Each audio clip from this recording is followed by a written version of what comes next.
On April 23, 1919, at the foot of the Caucasus Mountains, a city rumbles under the wind of history. Its name is Vladikavkaz. The Bolsheviks rename it Ordzhonikidze, as if to erase what existed before. But the old name survives in people's memories, like an echo that cannot be silenced. It is there that a child is born whose name no one yet speaks with fear or reverence. He is called Oleg Vladimirovich Penkovsky. Around his cradle, the world is trembling. The empire has already fallen. The Russian Civil War is not a distant rumor. It is a bite that cuts through the streets, the train stations, the houses. Armies clash, red against white, brothers against brothers. It is in this din that, from Oleg's first breath, an original sin is inscribed. For his father, Vladimir Stepanovich Penkovsky, does not fight under the Red Star, but in the ranks of the White Army. Vladimir is an officer. For him, Russia must not bow to the revolution. He believes he is defending a homeland older than slogans, an order more solid than decrees. But history does not believe in lost loyalties. The White Army falls back, breaks apart, scatters. And one day, on a nameless front, under a low, gray sky, Vladimir falls under the fire of those who are building the USSR. The news reaches Vladikavkaz like a guillotine. All that remains is a widow, Ekaterina Ivanovna Penkovskaya, and her son. The Soviet state, for its part, remembers above all this. The father died an enemy. The child's blood bears the mark of a suspect loyalty. In the eyes of the future Stalinist machine, it is an invisible stigma. It is entered in files, in memories, in the gaze of civil servants. Ekaterina raises Oleg alone. She does not argue with the new Russia. She keeps silent. She adapts.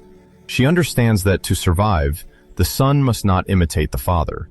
In the 1920s, Lenin dies, Stalin rises. The walls of schools are covered with portraits, posters, slogans. In the countryside, land is torn from the peasants and handed over to the kolkhozes.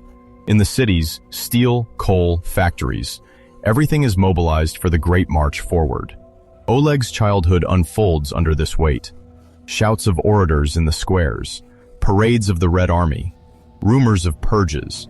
One learns very early to choose one's words, to lower one's voice, to look behind oneself before speaking.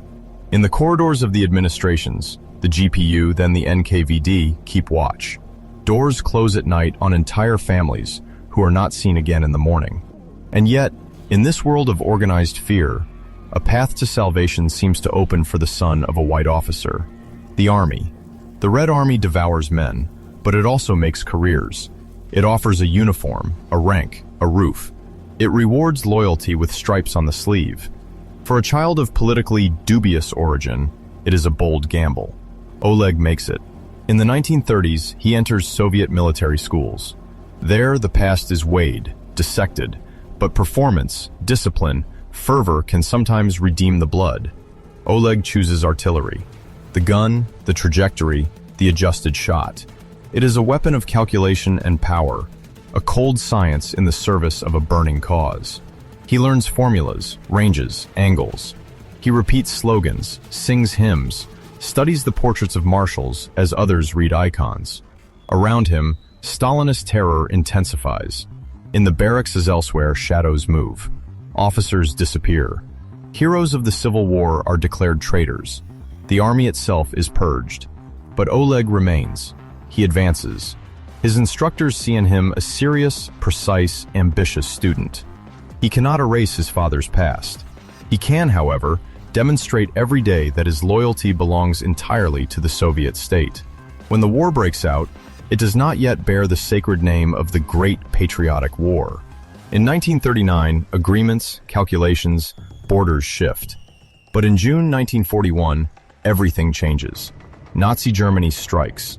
The USSR is invaded. Then begins the war that Soviets will recount for generations, with pride and terror mingled. Oleg is in the Red Army, artillery. He moves from the training ground to the front. Behind the infantry lines, the batteries dig in their positions in mud, snow, dust. Orders are issued. Maps are spread out. The armored columns must be hit, the rail junctions destroyed, the enemy positions crushed before they can break through. The front against Germany is not a clean line. It is an ocean of fire. They fall back, they hold, they counterattack. They lose cities, they take them back. Oleg sees friends die, units dissolve under shells. He also sees the strength of this army that rebuilds itself as it marches, that learns modern war in blood. He is wounded. Shrapnel tears through his leg. He is carried to the rear on shaking stretchers, along roads crowded with refugees, exhausted soldiers, columns of tanks. The pain throbs. The guns still thunder in the distance. But he comes back. He does not stay in the hospital longer than necessary. The artillery needs its officers. War does not wait. Public archives do not detail every battle, every position, every order he gives. But one thing is certain. Oleg emerges from this turmoil a veteran. He has seen the Wehrmacht fall back. He has seen the red flag rise above the reconquered cities. He belongs to that generation the USSR glorifies, the one that held on when everything seemed lost. The end of the war does not mean the end of weapons. The guns fall silent in Europe, but the Soviet state does not loosen its vigilance. Stalin remains at the top. The army is reorganized. Some are demobilized, others reassigned. The best, those who have proven their worth, are integrated into the solid core of the post-war Soviet army. Oleg is one of them. He stays in the ranks. He climbs the ladder. After the ravaged plains comes the time of advanced classrooms, academies, doctrines. No longer do they limit themselves to aiming at short-range targets. A new era is opening, that of missiles, guided weapons, long-range strikes. In Moscow, the FE Dzerzhinsky Artillery Academy trains the elite of these new masters of fire. It is there that Oleg is sent. He walks, in immaculate uniform, through corridors where officers, engineers, scientists cross paths. The walls bear the portraits of Dzerzhinsky, the Iron Man of the Cheka, the first nucleus of the security organs. The message is clear. In the USSR after 1945, artillery, missiles, and intelligence are linked. The gun is no longer isolated. It depends on eyes, ears, plans drawn on a very long scale. At the academy, Oleg studies the trajectories of projectiles that already go beyond human horizons. They speak of rockets, of special warheads, of charges capable of annihilating entire cities. The ruins left by the war speak to him, but what he is learning now goes beyond simple revenge. It is the language of strategic destruction. The USSR is launching into the race for ballistic missiles. Engineers design, factories produce, strategists dream of intercontinental range. The names follow one another. R5, R7, soon R12, R14. Behind these numbers are mobile launchers, silos, convoys, attack plans. In this world, Oleg naturally gravitates toward questions of doctrine, planning, technology. His superiors see in him an officer capable of understanding both the mechanics of weapons and the logic of general staffs. In this Soviet army that wants to be modern, scientific, he becomes a valuable cog. The years pass, his stripes accumulate. The wounded fighter from the war against Germany becomes a colonel, a polkovnik of the Soviet army. But this rank, at that moment in history, does not only mean authority over men. It opens the door to another world, more secret, more dangerous. For the USSR knows that the next war, if it comes, will not be won on a single front, nor even at the tip of missiles alone. It will be prepared in the shadows, at the heart of the intelligence services. In the 1950s, Oleg enters the GRU, the main intelligence directorate of the Soviet General Staff. It is no longer just the army. It is its hidden eye, its invisible arm. The exact dates blur in the archives, but the sources converge on one point. By that decade, he fully belongs to this service that tracks NATO deployments, nuclear tests, alliances, bases, secret plans. The corridors of the GRU do not resemble those of the barracks. There, people speak of figures, sources, networks. They observe with cold attention the slightest movements of the enemy. Opposite, another giant keeps watch. The KGB, internal guardian of the regime, hunter of traitors, controller of the Soviet soul. Between the two, the rivalry is muted. The GRU represents the military gaze, turned outward.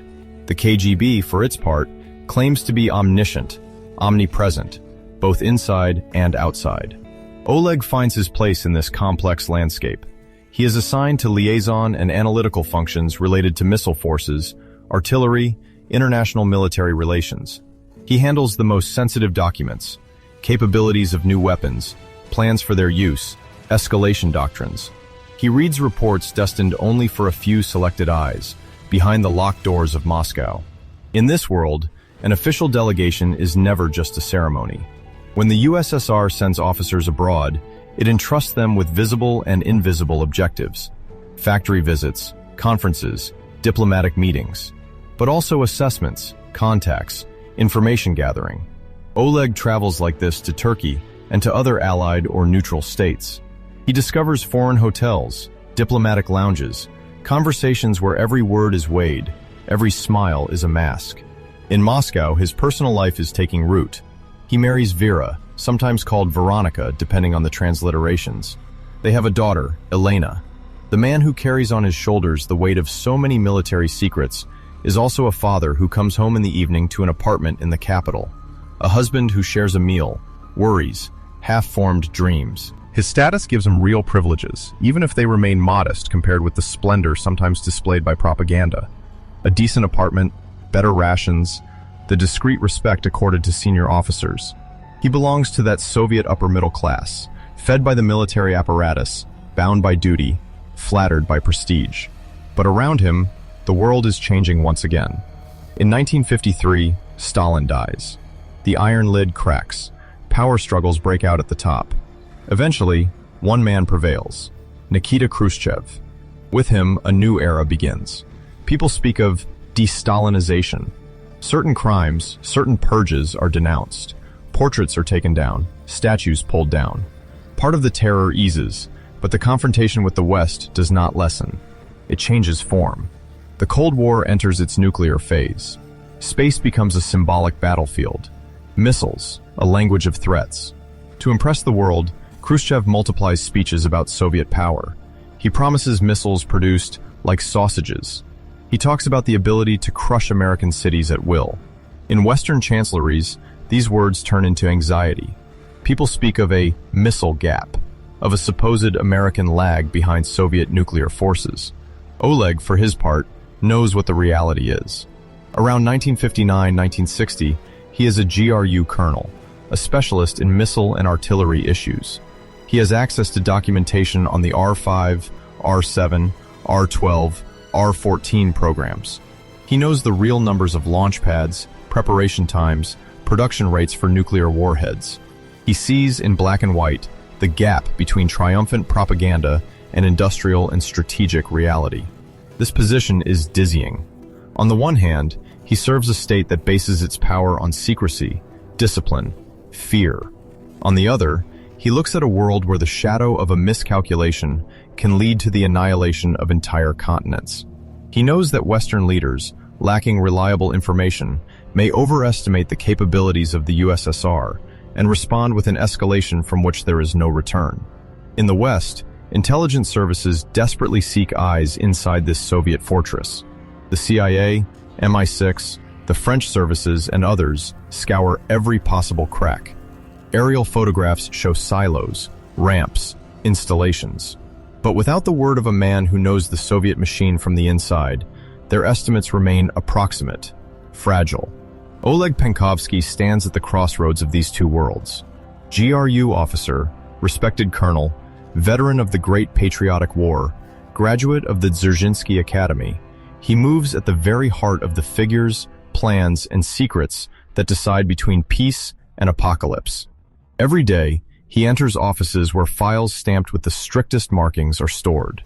Every day, he could, if he wished, change a detail, remove a sheet, memorize a chart. For now, on the eve of the most tense nuclear phase of the Cold War, no contact has yet been established between him and the West, according to open sources.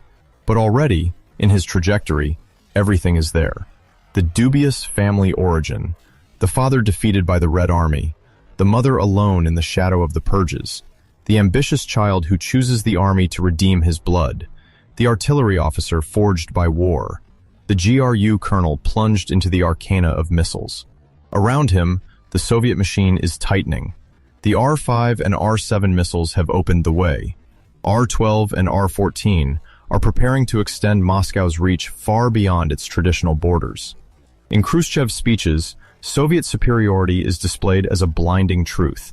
In Western backrooms, People tremble, calculate, project.